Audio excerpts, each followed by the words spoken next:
The broke student. You wake up to the sound of your own stomach before your alarm even rings. 6:47 a.m. Rain drags itself down a window with a crack you've been meaning to tape over for 6 months. Your apartment, hot plate and a mattress on the floor, smells like instant noodles reheated twice. You check your phone. The screen is spiderwebbed from a fall you can't afford to fix. The notification is the same one it always is. You go to class anyway, because you already paid for it, even though your mind is somewhere else, running numbers, running excuses, running out of both. You think about the 12-hour shift you picked up at the call center, the one that made you miss the review session, the one that would have helped you pass the exam you just failed. You walk home because bus fare is 2 meals. You pass classmates with laptops that don't groan when they open more than 3 tabs. And you wonder, quietly and viciously, what it would feel like to not be afraid all the time. At night, the fear gets loud. Tuition, rent, the loan application denied last week, insufficient credit history. Like poverty is a flaw you forgot to fix before applying. You think about your mother's voice on the phone, tired but proud, and you can't tell her how bad it's gotten. Not yet.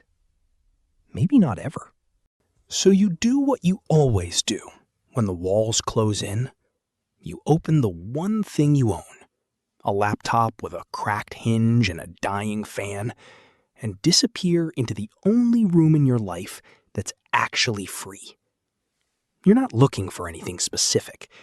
Side hustle, make money online fast, the usual graveyard of nonsense. You scroll until your eyes burn, and just before you give up, one thread catches you. Level 1. The turning point. It's a forum post buried 9 replies deep about bug bounty programs, companies that pay real money to people who find flaws in their systems and report them. Legal, ethical, almost boring compared to what it leads to.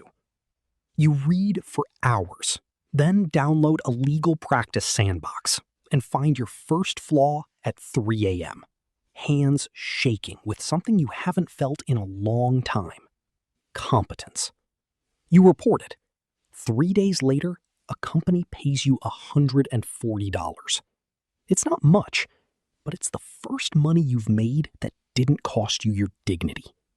Something dangerous blooms in your chest. Hope. You get better, fast.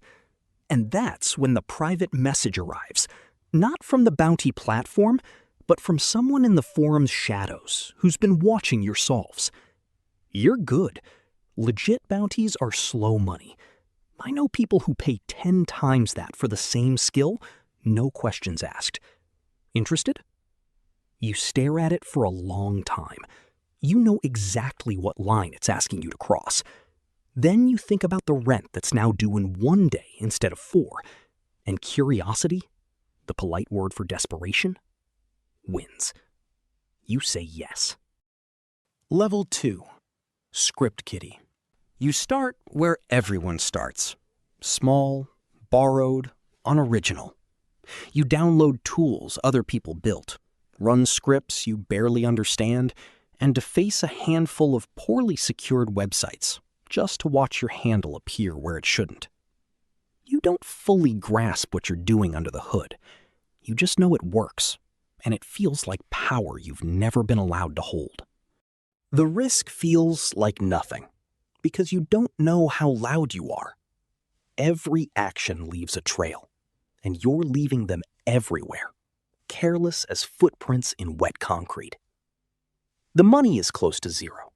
A few $100s here and there for jobs beneath your new contact's attention. But the psychology is already shifting. You feel seen for the first time in years. Not the invisible kid drowning in debt. Someone dangerous. someone other hackers nod at. Level 3. Amateur Hacker. You stop relying on other people's tools and start writing your own.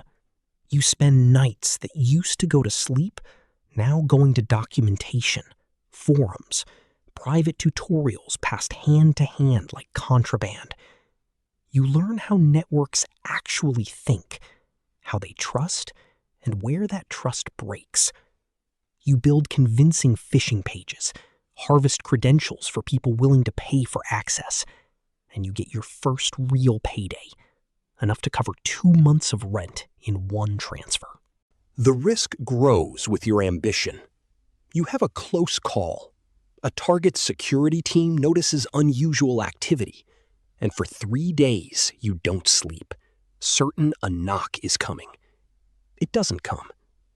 You feel invincible again, which is worse than fear, because fear at least kept you careful. Psychologically, you start pulling away from people. You cancel plans. You lie about where the money's coming from. Secrecy becomes a second skin. Level 4. Skilled Penetration Hacker. Now you understand systems the way a surgeon understands a body. Where to cut so nothing bleeds until it's too late. You breach small business networks, exploit software nobody bothered to patch, move through digital hallways like you own them. Some of your work even looks legitimate on paper. You take on contract security work as a cover, and the irony isn't lost on you. Companies pay you to think like the criminal you've already become. The stakes climb. Your targets are bigger, their defenses better, and the margin for error shrinks every time. But so does your fear of it. The money is real now. Real enough that you move to a better apartment and tell your family you got a coding job, which isn't technically a lie. Your confidence is hardening into something colder. You start to believe you're smarter than the systems built to catch you. And worse, you start to believe you're smarter than the people who try. Level 5. Black Hat Hacker. There's no ambiguity left about what you are. You orchestrate extortion campaigns against companies, locking them out of their own data and demanding payment in cryptocurrency to give it back. You watch executives beg in encrypted chats you've set up specifically so they can't trace you, and you feel nothing but the cold satisfaction of leverage. The money stops being enough to survive and becomes something else. 6 figures, then 7. Sitting in wallets with names instead of numbers, hidden behind chains of anonymity you've built layer by layer. But leverage cuts both ways. Somewhere, a digital forensics team is starting to notice a pattern, a signature in your code, a rhythm to your attacks, a ghost with a recognizable shape. You don't know it yet, but you've officially become someone's case. Psychologically, this is where the paranoia moves in and never fully leaves. You stop answering calls from your family. You tell yourself it's to protect them. Some nights, you almost believe that's the only reason. Level 6. International Cybercriminal. Other hackers want to team up with you now. Pool resources, split the risk on bigger jobs. You refuse every time. Partners are liabilities. Partners are people who can be caught and made to talk. You remain, and always will, entirely alone, by choice and increasingly by necessity. Your operations no longer respect borders, and neither does the attention you've drawn. You manipulate systems tied to financial infrastructure, sell access to networks that governments quietly depend on, and become a line item in briefings you'll never see, discussed by people whose entire job is finding you. An international task force forms specifically because your fingerprints, faint as you've tried to make them, keep appearing in places too important to ignore. The money is now almost abstract. Hundreds of millions in value, spread across wallets and shell accounts and safe houses you rotate through like a man who's forgotten what staying still feels like. You wear identities the way other people wear clothes, discarding them the moment they feel worn. But something in you is fraying. You don't sleep through a single night anymore. You check the same 3 security cameras 4 times before you can even sit down. Every stranger's glance lasts 1 second too long in your mind. Level 7. One of the most wanted hackers in the world. The press doesn't know your name, but they know your work.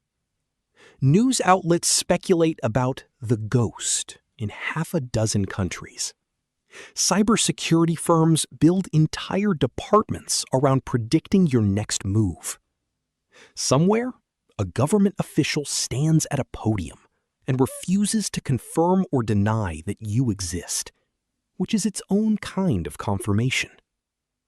You've become less a person and more a rumor with a body count made of stolen fortunes and exposed secrets. You should feel triumphant. Instead, you feel hollow in a way money has never touched. There's no one to tell, no one to celebrate with. The very isolation that made you untouchable has also made you unreachable, even to yourself. And somewhere in that exhaustion, in the 4 a.m. hours when even ghosts get tired, the first crack begins to form. Not from anyone hunting you, from you. Your life at the summit doesn't look like the movies. It looks like blacked out windows and 6 monitors humming in a room you never let sunlight into.